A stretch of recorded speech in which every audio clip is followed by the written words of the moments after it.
Hi guys, so today I want to talk about a topic that a lot of people always bring up in conversation. They always ask me, or you hear it in the gym, or you hear it online, or you hear it somewhere. Someone always says it, and that is, why can't I see my abs? It must be the most asked question when it comes to fitness. Why can't I see my abs? And the answer really, there's no, you've got fat covering.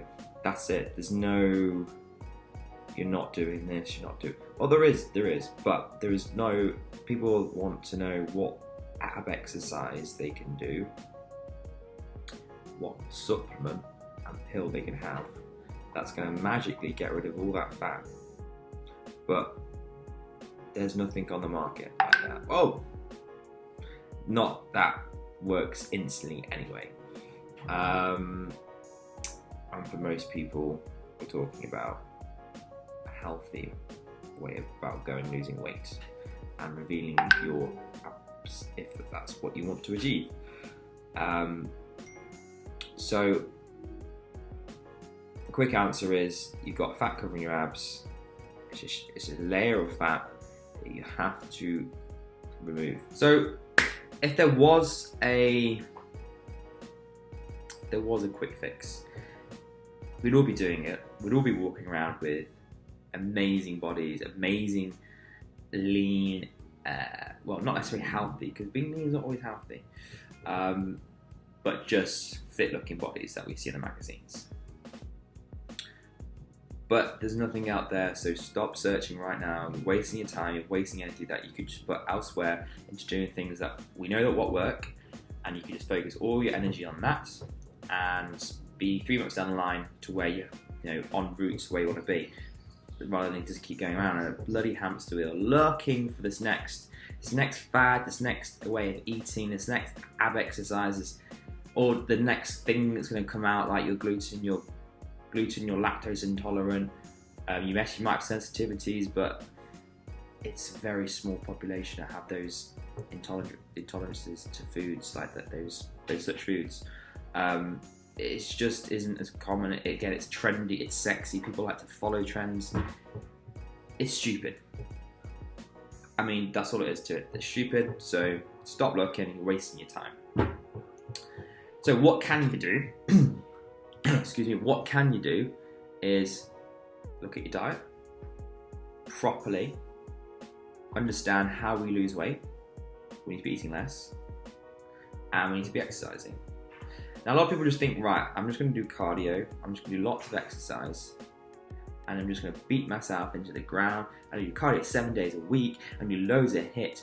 I'm just going to keep going until I feel crap, and just feel like, they associate pushing themselves and working till they're physically broken as a success, which isn't the key. Yes, I'm not saying you don't work hard. You work hard, but you train smart. Not just train hard and beat yourself into the ground and get injured and have no energy and not enjoy life. That's wrong. Train hard, but train smart is key. That's what matters. That's something that I learned, because I used to be just train, pushing myself to absolute limits. And I still do, but it's calculated measures. It's smart. It's measurable. I know what I'm doing. It's actually bringing greater gains, greater results, rather than just training hard and then just getting shit, and possibly getting injured, and just feeling very fatigued all the time. There's a different way about going and doing it. There's training smart and training stupid, in my opinion. So a lot of people just train, and they don't train their diet. They just go to the gym, like I said, all the time. They come out of the gym and they just carry eating the same way. You can't out-train a bad diet. That's it, you can't do it. Unless maybe you're a swimmer, I don't know, burn 10,000 calories a day. Even if that's true, I don't think that is true. I'm probably more around the 5,000, 6,000 mark. Maybe then you can eat a bit more how you were eating before and lose weight. But I mean, that's the exception to the rule, isn't it? So we're talking about just us, normal people, not Olympic athletes.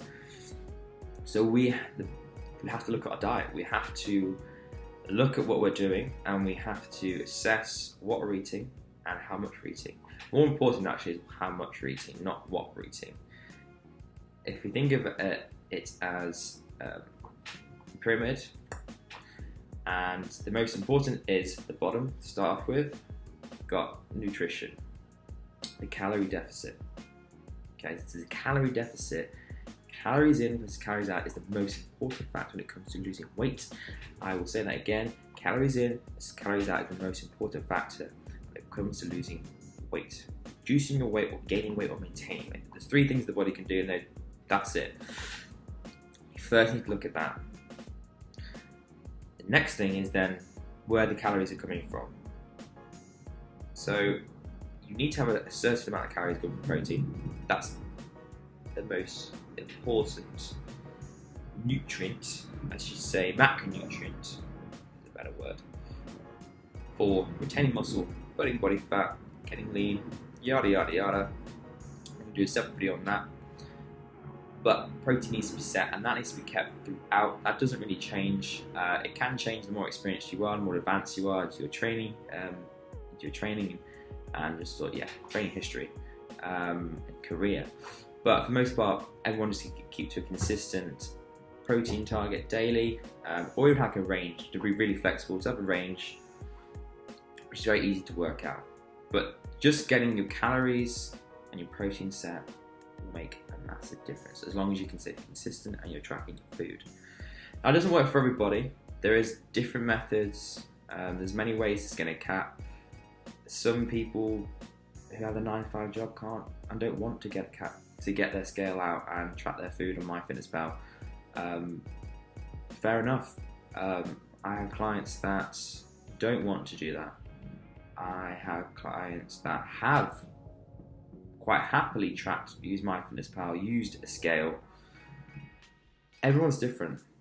It's priorities and what you can be consistent with, and just be persistent over time.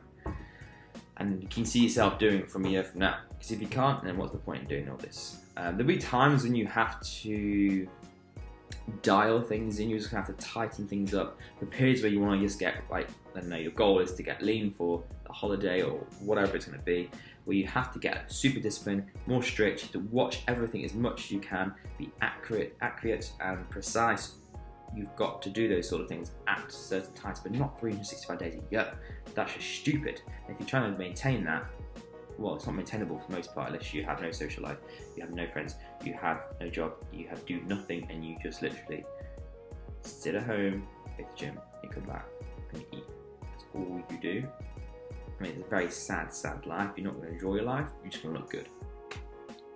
So that's just unrealistic. Okay, that's quite over the top, but it's just not maintainable to be in a condition 365 days a year. Just stupid. So you need to have a more realistic approach, one that's suited to you. And when clients come to me, based off their history, the type of person they are, their eating habits, what they like, their dislikes, I will then assess what I think initially will be the best approach for them.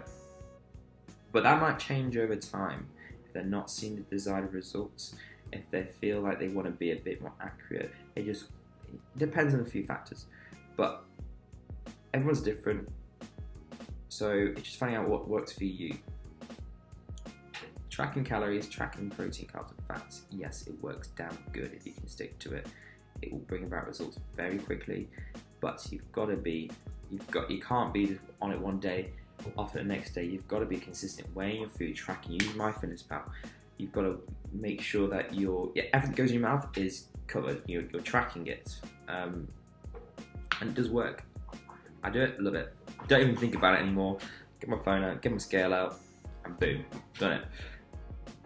But it doesn't faze me. It's just become a habit, so I don't even think about it anymore. I have days where I want to sometimes not track. I semi-track. That's another way about doing it. So just tracking protein and calories, and where the rest comes from it just depends on the day. But going off on a tangent there, coming back into what I was saying. First is look at your diet and keep your training going. So,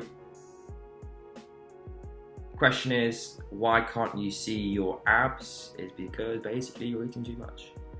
So you've got to decrease your food and you've got to live it more.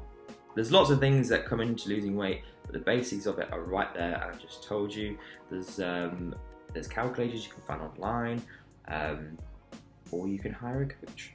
You can hire an online coach like myself, or someone else, that we can help you get to your goals. But that's it for today, guys. I hope you enjoyed it. Leave a comment in the box if you enjoyed it, and if you'd like to hear any other topics for me to discuss and help you guys out. I've got quite a few to cover that are going to be coming out over the course of a couple of months. Just like this, me, the camera, being real, straight up about my opinion and on these questions and what I think you should be doing and following. So like I say, just leave a comment below. Thank you for watching. I hope you've learned something. I didn't go into great detail. I kept it quite short and sweet. Well, need 11 minutes now, but I kept it straight to the point. So like I said, leave a comment, thumbs up, and I'll speak to you soon. Bye for now.